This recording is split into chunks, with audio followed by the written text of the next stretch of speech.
ठीक आहे, इतके दिवस थांबलो, अजून एक दिवस आम्ही थांबू, पण उद्या जर का आमच्यासोबत गंडवागंडवी करायचा प्रयत्न केला किंवा बदमाशी करायचा प्रयत्न केला तर सरकारला हे महागात पडेल, लक्षात ठेवा.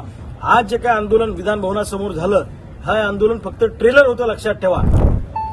सध्या आम्ही सगळे शेतकरी आणि क्रांतिकारी शेतकरी संघटनेचे मावळे मुंबईच्या आझाद मैदान पोलीस स्टेशनमध्ये आम्ही आहोत. आम्हाला पोलिसांनी अटक करून ठेवलेलं आहे.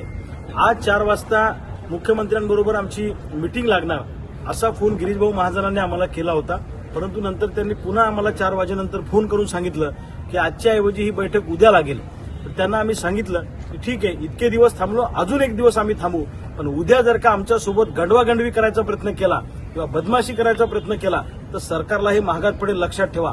आज जे काय आंदोलन विधान भवनासमोर झालं, हे आंदोलन फक्त ट्रेलर होतं, लक्षात ठेवा. पिक्चर बघायचा असेल तर तुम्ही एकदा येणाऱ्या काळात आमच्यासोबत बदमाशी करून दाखवा. उद्या सरकारने आमच्यासोबत सकारात्मक चर्चा करावी, कर्जमाफीमधले जाचक निकष आणि अटी काढून टाकाव्यात आणि सरसकट 7/12 आमचा कोरा करावा, हक्काचा पीक विमा द्यावा, पीक कर्ज आणि असे अनेक प्रश्न घेऊन आम्ही आलेलो आहे. या संदर्भामध्ये सकारात्मक मार्ग जर का सरकारने उद्याच्या बैठकीमध्ये काढला नाही, इतके दिवस थांबलो तर अजून एक दिवस आम्ही थांबू, आम्ही तेवढा संयम बाळगू, सहकार्याची भूमिका सरकारला ठेवू. पण उद्या जर का त्या बैठकीमध्ये मार्ग निघाला नाही तर महाराष्ट्रातला शेतकरी अत्यंत ताकदीनं तुम्हाला रस्त्यावर दिसेल आणि शेतकऱ्यांच्या पोरांचा संयम सुटेल.